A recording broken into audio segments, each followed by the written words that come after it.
L'Union africaine est préoccupée par l'industrialisation du continent. Au siège de l'institution Addis Abeba, on pense qu'il faut renouveler les engagements en faveur d'une implantation ou du développement des industries. Le sommet des chefs d'État annoncé à Niamey viendra en quelque sorte asseoir cette conviction.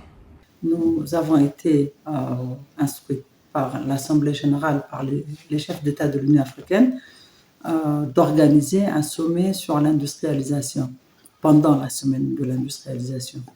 Il est important que ce sommet ait lieu parce que l'industrialisation, c'est un concept qui a été prouvé. L'industrialisation est la voie que prennent tous les États, toutes les nations, tous les continents qui se sont développés ont été industrialisés d'abord. Donc, il est important pour l'Afrique de s'industrialiser et il est important d'avoir ce sommet sur ce thème-là. Du point de vue protocolaire, l'accord de siège a été signé à Addis Abeba entre l'ambassadeur représentant permanent de la République du Niger auprès de l'Union africaine et le directeur de cabinet adjoint du président de la commission de l'organisation panafricaine. Aujourd'hui, nous venons de compléter cet accord avec la signature du deuxième accord portant organisation du sommet, cette fois-ci sur la ZLECAf. Donc ce qui permet, ou ce qui permettra à Niamey d'accueillir deux sommets au lieu d'un, deux sommets extraordinaires. Donc c'est un sentiment de fierté, mais surtout d'exaltation dans l'attente d'accueillir l'ensemble des États membres de l'Union africaine à Niamey dans le cadre de ces deux sommets. Le choix de Niamey pour abriter les activités commémoratives de la semaine de l'industrialisation n'est pas anodin. Il a une forte charge symbolique. Vous savez que le Niger est l'un des pays les moins industrialisés du continent. Et il n'y a pas de raison pour que ce soit ainsi. Il y a des pays de la sous-région qui ont les mêmes contraintes que nous, mais qui ont développé leur industrie plus que nous. Alors, nous allons mettre à profit cette semaine pour faire le diagnostic. Quels sont les points forts que nous avons actuellement, mais que nous ne mettons pas en valeur, et quelles sont les faiblesses de notre système globalement? Qu'est-ce qui nous permet en fait de pouvoir booster le domaine de l'industrie? Il est possible que d'ici le sommet, que nous vous présentions la maquette de la nouvelle zone industrielle qui sera implantée à Niamey. Dans le cadre du programme de la Renaissance Acte 3, le président de la République, son Excellence Bazoum Mohamed, a aussi pris l'engagement de créer une zone industrie dans chaque région. Et nous pensons, Inch'Allah, d'ici la fin de cette année, disons d'ici le début de l'année, nous allons avoir un plan pour chaque zone, pour chaque région, j'allais dire. Alors, oui, il y a beaucoup d'attentes par rapport à l'industrialisation de notre pays, notamment. Oui, les gens vont se demander pourquoi peut-être le Niger, qui est l'un des pays les moins industrialisés, va accueillir un sommet de si haut niveau. Mais justement, la réponse, c'est que nous voulons bénéficier des expériences des uns et des autres, parce que nous comptons accueillir pas moins de 2000 personnes pendant cette semaine. Et nous comptons nous enrichir le ministère de ces débats et voir quelles sont les solutions que nous allons prendre pour nous permettre, encore une fois, au risque de me répéter, de décoller.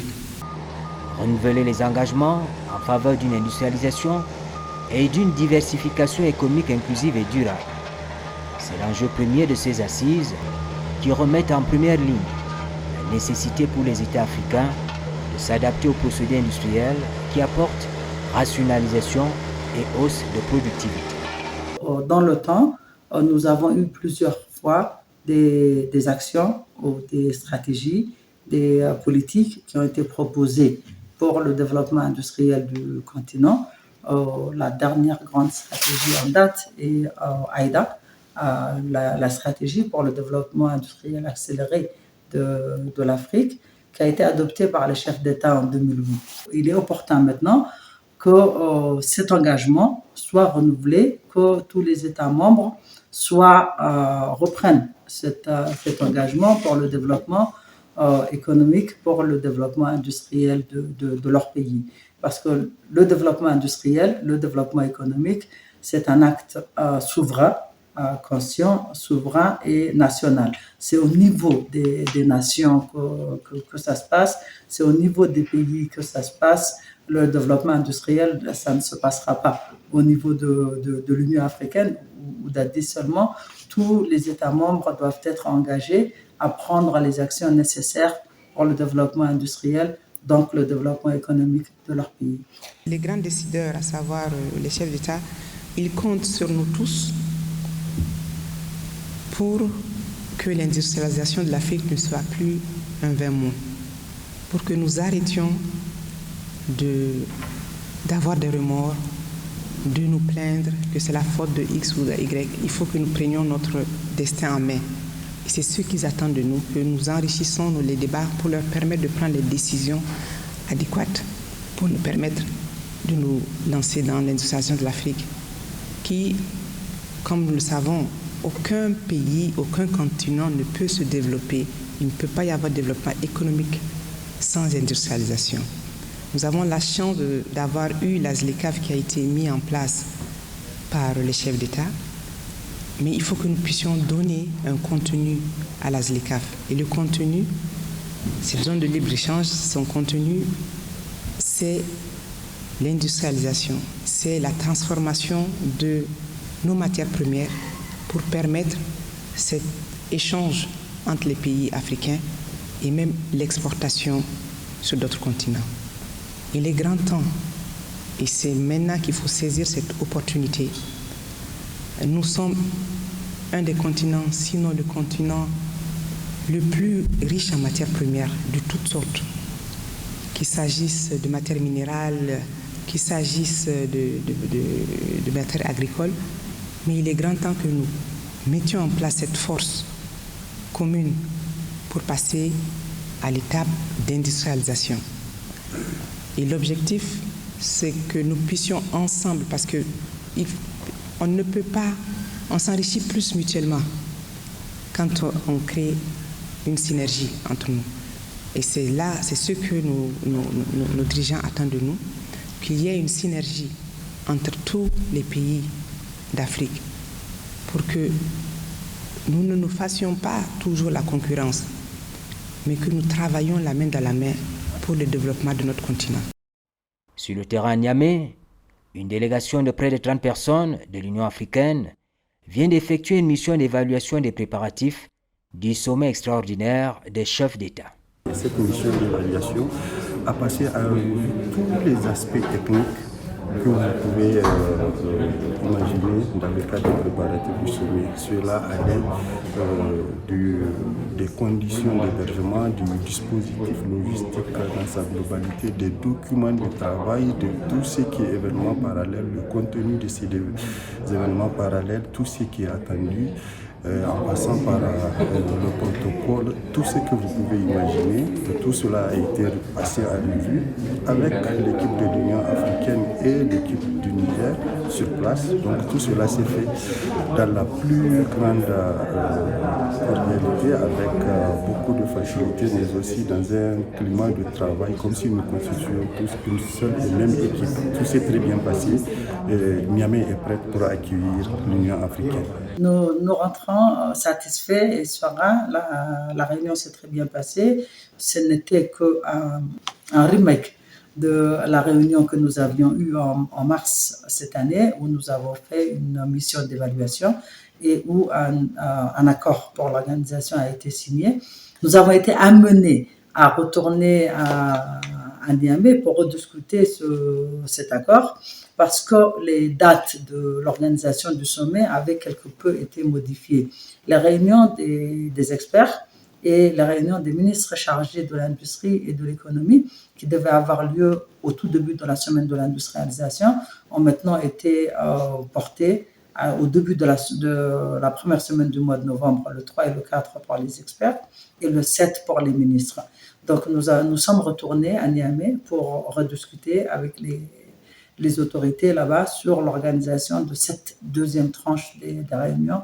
Et nous nous sommes entendus. Ces réunions auront lieu à Niamey en même temps que et les autres réunions, donc la semaine de l'industrialisation, le sommet et le conseil exécutif auront également lieu à Niamey du 20 au 25.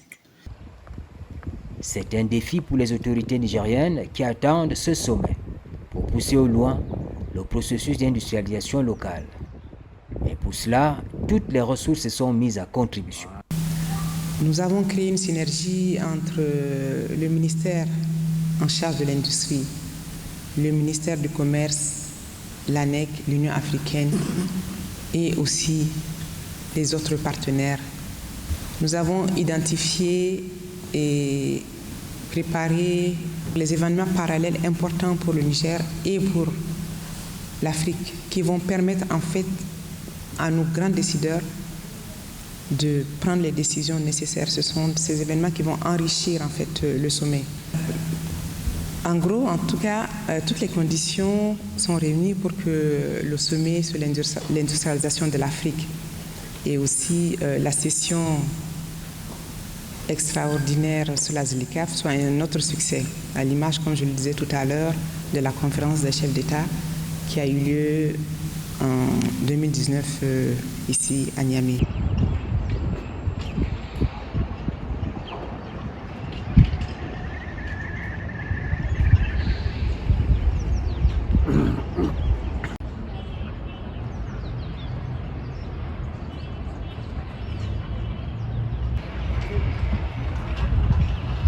La crise actuelle en Ukraine et ses effets néfastes sur les importations du blé ont montré à quel point il faut diversifier les économies sur le continent.